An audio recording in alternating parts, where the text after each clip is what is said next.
Facebook has changed its corporate name to Meta as part of a major rebrand.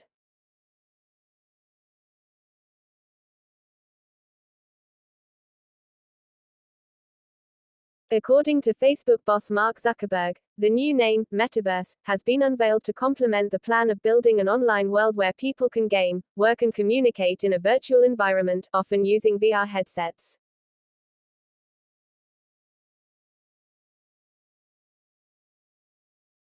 He continued that the metaverse would better encompass what it does, as it broadens its reach beyond social media into areas like virtual reality, VR.